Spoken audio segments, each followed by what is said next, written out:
I'm Randy Pitchford, president of Gearbox Software and executive producer of Borderlands 2, and these guys have gotten a hold of some footage of Borderlands 2, so I thought I'd just help it out with some comments, maybe some insights, some backstory and some of this stuff, so check this out.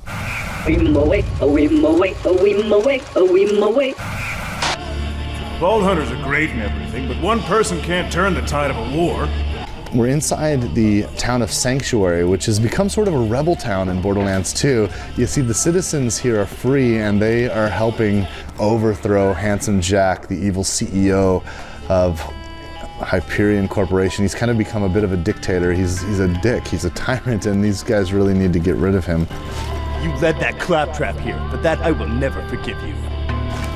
He's the main villain in Borderlands 2. But what's neat about Sanctuary as we explore, we can see it's a real living, breathing kind of town, a lot more lively and vibrant than anything we've experienced in Borderlands 1. We have to get out into the city a bit to see this.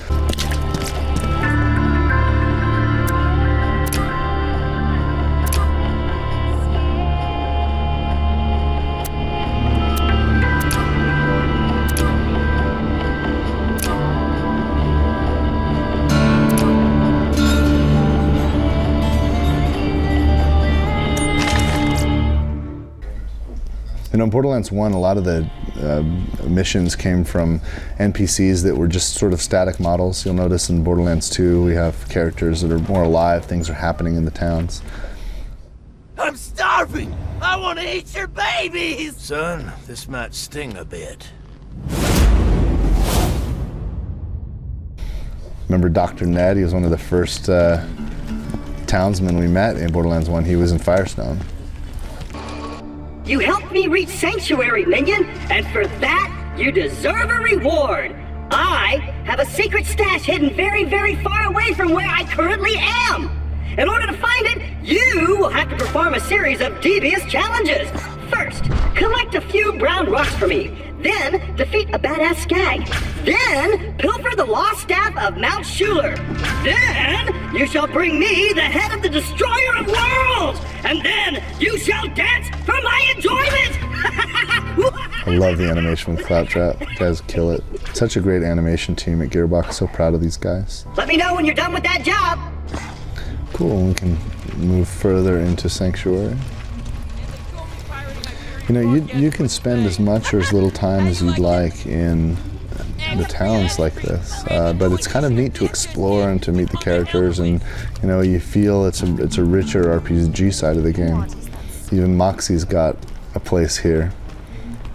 Thanks. This place ain't doing great, but it's still doing better than most. Nothing dulls the pain of losing a war quite like a strong glass of rack ale.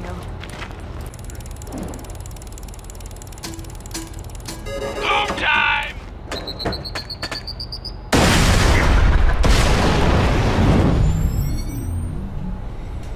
What's neat is they actually work, and you can win some cash there. It's also possible to win loot, and the side of the machine will open and dump out a bunch of awesome loot for us if you happen to be fortunate enough. There's some really rare drops actually that come from that machine. But it's generally a losing proposition. That's how slot machines work. Marcus, of course. Could I have a refund, please? This gun doesn't seem to work. I don't know.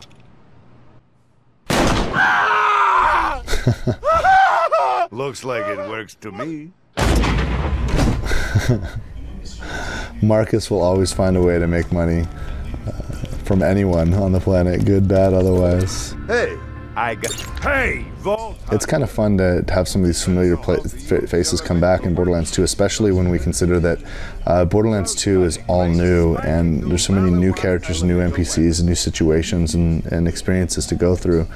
It really is kind of fun to be reminded of the characters from the first game, but you don't have to play the first game to have joy and value in these experiences. We do a really good job of not requiring prior knowledge. The fire weapon first, huh? I think we've spent enough time here in Sanctuary. Let's head on out and get into some trouble out in the city. There he is, Fleshstick, a guest of honor. You just lure him back to my abode and I'll do the rest.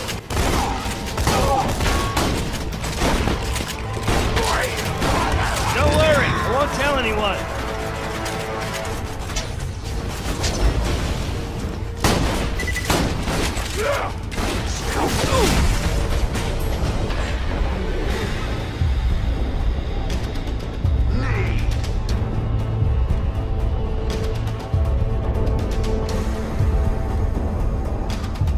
I've got you. Thanks.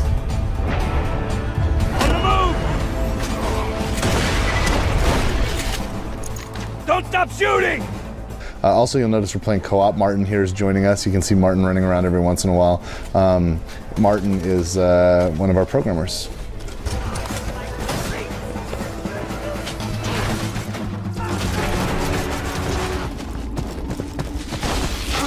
Cordially invited, bitch! Good job, friendo. Flesh stick's getting sucked through the tunnels as we speak. Let's talk.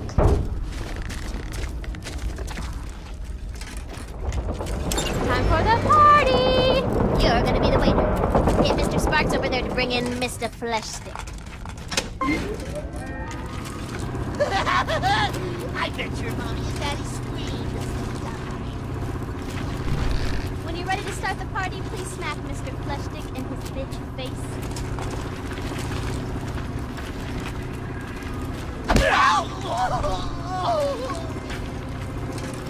Oh, I forgot to mention, I'm inviting Flesh Stick's friends too. Make sure they don't get too rowdy and break the generator. One of the things I'm most excited about with Borderlands 2 is the fact that we've had the time and the resources to really invest in building the fuller part of Pandora. It's a huge planet. It's not all desert wasteland, so we're going to visit the Arctic tundras, and you'll even see green in the lush kind of grassland areas of the game.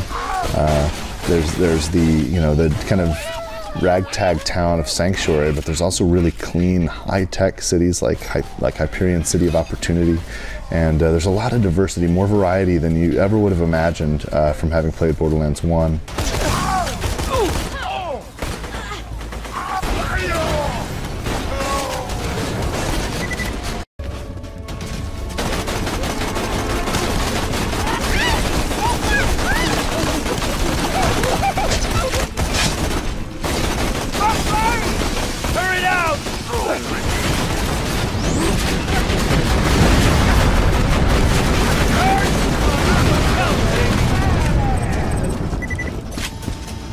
Found some healing.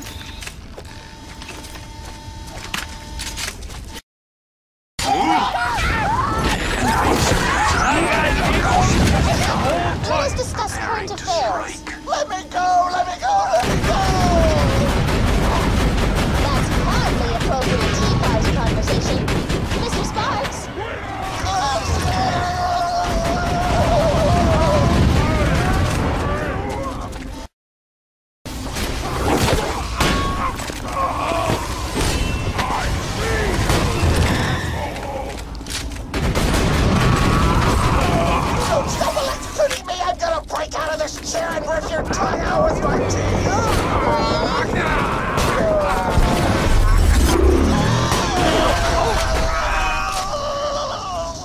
There's also this ever-present moon in the sky where Handsome Jack has kind of defaced it with a Hyperion satellite. It's a big H for Hyperion, or a big H for Handsome Jack, perhaps.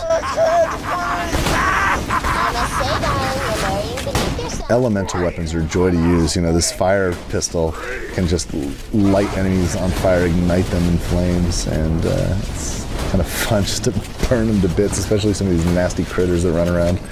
Fortunately, the indigenous life on Pandora is fictional. It has no constituency, so we can feel no guilt taking care of it. Mordecai was one of the player characters in Borderlands 1, and he returns as an NPC and is part of the resistance with us. His bird Bloodwing is really has actually a role as well.